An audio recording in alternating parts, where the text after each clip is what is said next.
Hey, what's going on, everybody? A couple people were asking me to do a build video on the Shock Corridor Horde base, and so I figured I'd throw a quick one together. And while this one isn't too quick, I do try to hit on some of the key points going through the video on some of the things that I thought would be important while building the Shock Corridor.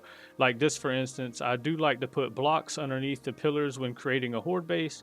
I do this for multiple reasons, but the main thing being a block is stronger than dirt, and it's really easy to just dig it out and then put whatever your base is standing on something strong rather than just weak dirt. Now, when I do the pillars of my bases, I do like to use 2 plates. You could also use 4 pillars or something like that to create it.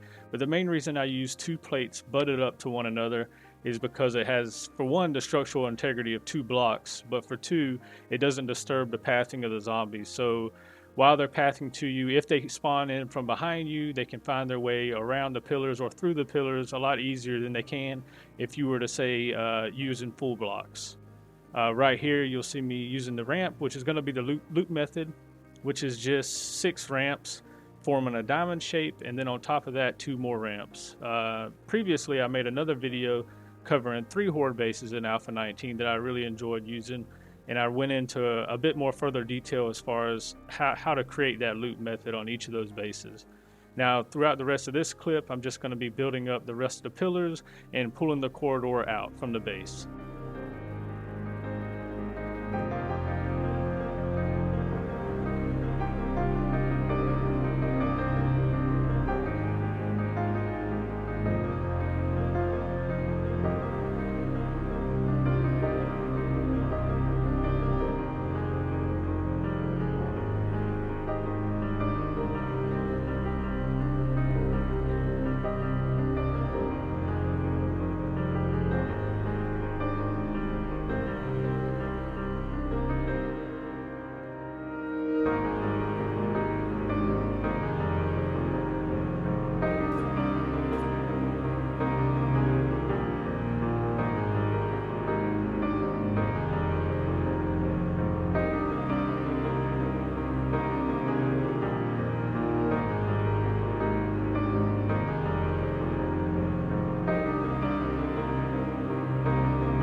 And once you get to this point, you could either you can make the sides however you want. This is where some kind of creativity of whoever's making the base can do kind of whatever they want. And almost every time I do the shot corridor, uh, one kind of differentiates between the other because you can do the walls however you want. The only thing that I can suggest when doing the walls is make sure they're full blocks.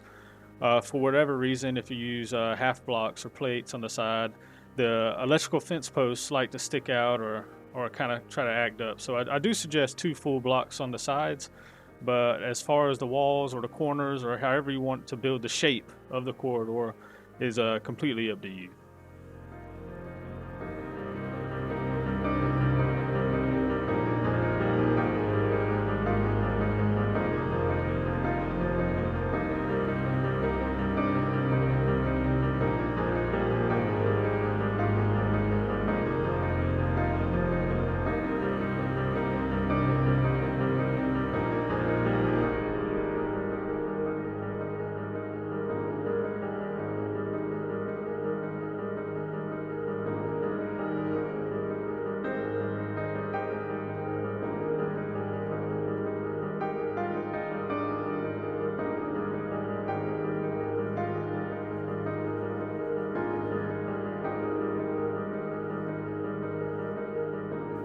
Yeah, now that you're done with the sides, you can kind of build the top however you want, with ramps or with wedges. Right here, I went with wedges. That way I could just tie in the center together with some half blocks and be done with it for this video's sake. I also think another thing to mention is you can make the corridor as long as you'd like. Just remember that you do have a limit on your relays when you are connecting to the fence posts. So I try to limit the length to have at least just 8 8, so just for enough for 4 relays.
And right here, you see me finishing off the rest of the loop where we did have the 4 ramps at the bottom forming a diamond. Now we're going to have 2 more ramps that are facing the same way as the inner ramps. I do bring the back out a little bit. You'll see in the video, I bring it back right there. And the reason that I do this is because I do like to put the generator and stuff in the back, and then I'll bury 2 relays right below it. You'll see later on in the video. You can run the generator on the ground. You could put it up there with you, but I found it to be pretty safe from cop spit and everything else, just being in the back of it. Plus, it's easy to get to, and I don't have to worry about them acting up and maybe digging to it or something like that.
Now here I am starting the stairs or the ramps for the zombies pathing. I usually go 4 out from the center of the corridor. So on the edge, go 4 out. Now you can kind of do the ramps however you want, stairs, ramps, wedge ramps, or however. But just keep in mind to try to keep the ramp at least 1 block distance from the actual electric fence post or the walls on the side, not necessarily the fence post, but the walls on the side. That way when they're coming up the ramps, you know, they don't take a swipe at your electric fence post. If you do that, you shouldn't ever lose a fence post throughout a Horde night. Now I do 3 sets of stairs or ramps, however you want to call them, but you don't necessarily need 3 ramps. I just get tired of the pathing of the zombies, so I did just put 3. That way, no matter if they spawn northeast or west, they'll have a clear path to get to me.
So right here you see me covering up the relays with some rebar, and then after that I'm going to clear out the whole bottom where all the zombies would pass. I'm going to clear it out one block, and then I'm going to put asphalt down. I just like to do that with all the horde bases that I create. Not only does it make it repairable with concrete mix, but it also makes the ground a little more sturdy. That way if a demo blows up or anything happens downstairs, it don't leave big ass holes in the pathing of the zombies and messes them up any further. And asphalt's cheap to make. It's kind of easy to just throw it around and actually make the base of your base a little more stronger. So someone else also requested to see if this base could last day 7,000. I'm pretty sure it can, although the scenario I play in is usually on a server, so day 7,000 on Insane is usually not likely, especially with 64 count, but we're going to try it anyway. So for the rest of the video, I'm going to be upgrading and then painting, so hope you enjoyed, and see you later.